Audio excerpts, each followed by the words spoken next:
And now we're going to do some examples of the Meyer-Torres sequence with one-dimensional spaces. We're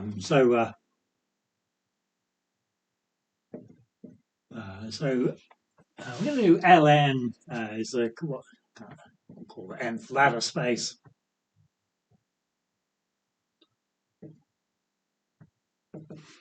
Okay, so this is supposed to be like this. You've got just n boxes.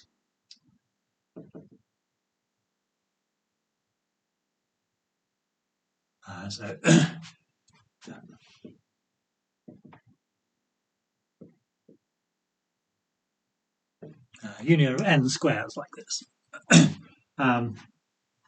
And so the claim is, if we look at the homology of this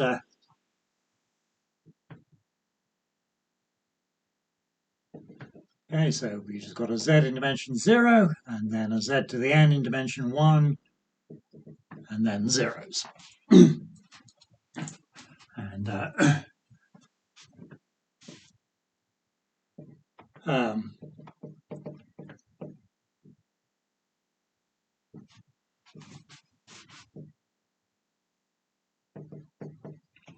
so the first ladder space, your L1, of course, that's a square. It's homeomorphic to a circle, and so this is just the obvious, familiar calculation of the homology of a circle.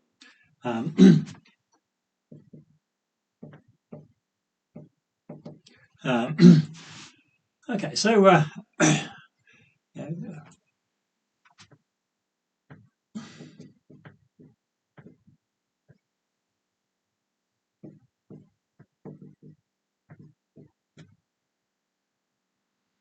okay, so Ln, of course, is Ln minus 1 union the last square, okay, with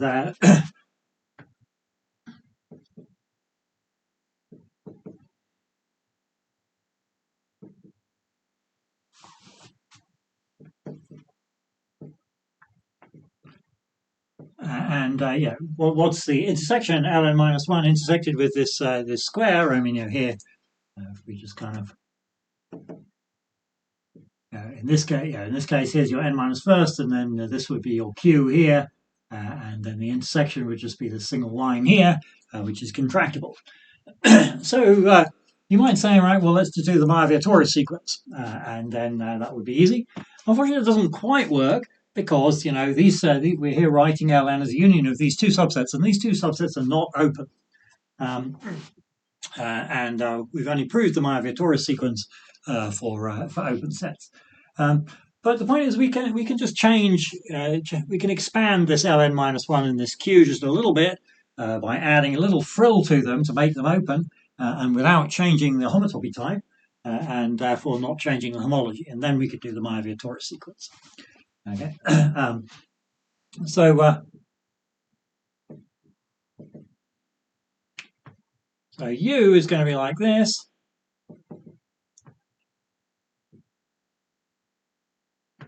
And then we're just going to put a little bit of an open interval on the end here.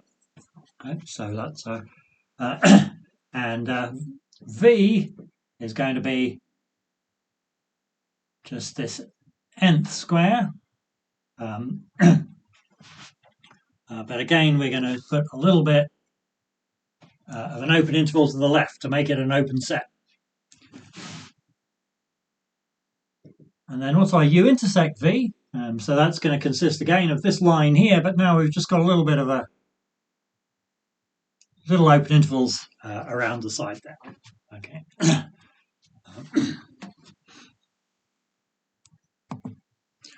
Okay, so now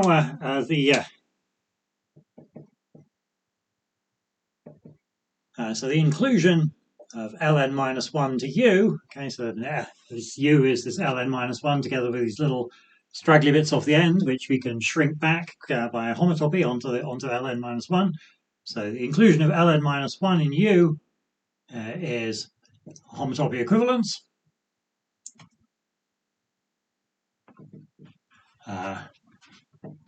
So the homology of our U is the same as the homology of Ln minus 1, which is z to the n minus 1, and then zeros. And then the inclusion of the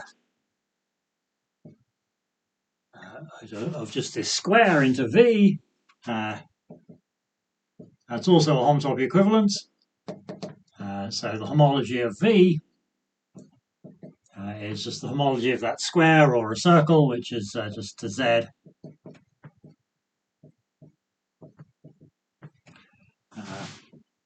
And U intersect V is contractible. Okay. You can contract it in two stages if you actually wanted to write formulae. So the first stage, you've got the map that collapses everything horizontally onto the middle segment.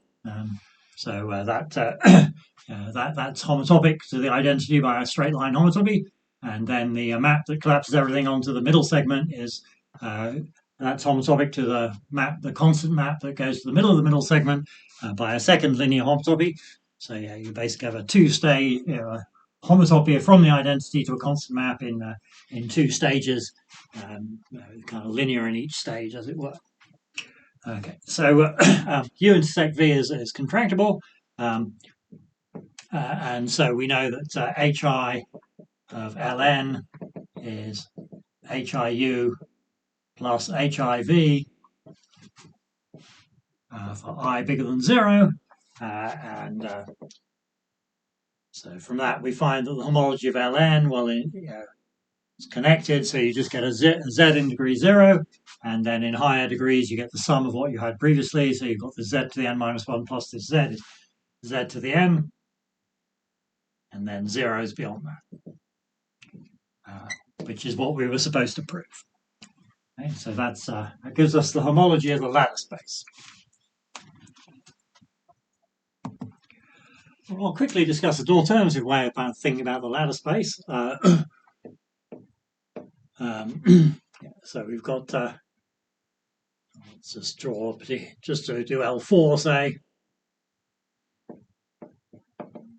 and let's mark these points here, A1, A2, A3, A4.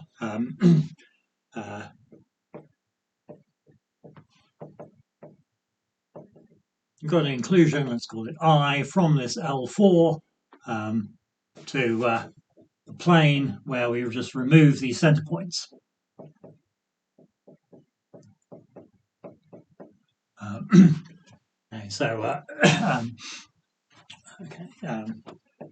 so it's not hard to see this is a homotopy equivalence. Okay, so you've got a homotopy equivalence from L4 into this space here. And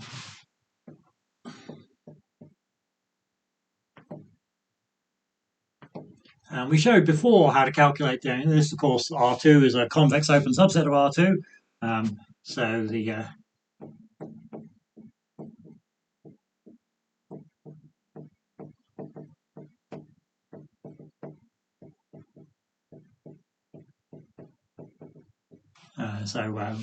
this business with convex open sets, we calculated the homology of this. You get a z and a z to the fourth, and past that you get 0.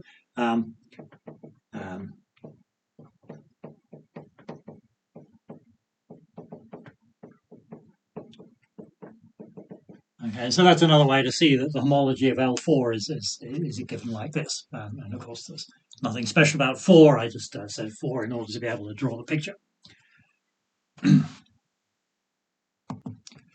Okay, so we've discussed the homology of Ln, which is one example of a one-dimensional complex.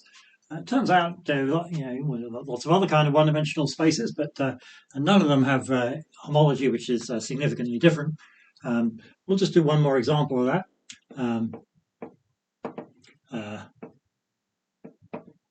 So we'll define Wn is to be the union of n circles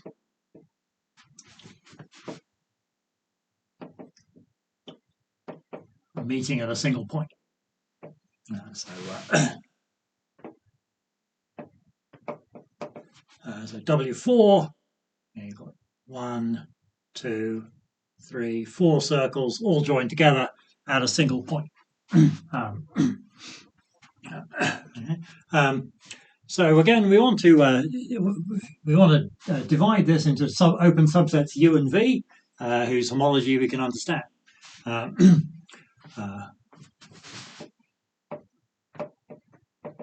So let's put U. We'll just do the case of W4, but it kind of works for any number of circles in exactly the same way. So we're just going to have 3 of these circles here, but we want to make it an open subset, so we're just going to put a little bit of open intervals onto the end here. And V is going to be a similar sort of thing, that just but this includes the right-hand lobe, right, and then includes some little bits of open intervals to make it an open subset of the whole space. Okay, so this is going to be an open subset of W4 as well, and then U intersect V.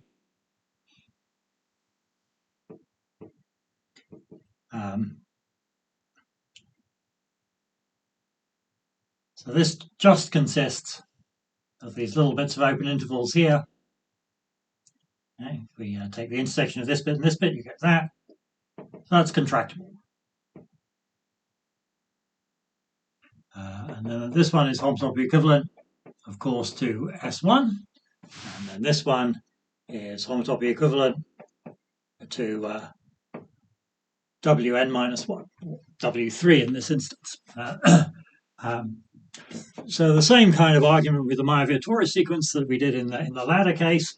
We find that Hi of Wn is Hi of Wn minus 1, direct sum Hi of S1 for I greater than 0, and sort of obvious kind of inductive argument based on that. We are going to again get that the homology of Wn, you just get your z in degree 0 because it's connected. Then you get a z to the n in degree 1, 1 for each of these lobes, and then 0 is beyond that. Okay, so that will complete our discussion of the homology of one-dimensional spaces.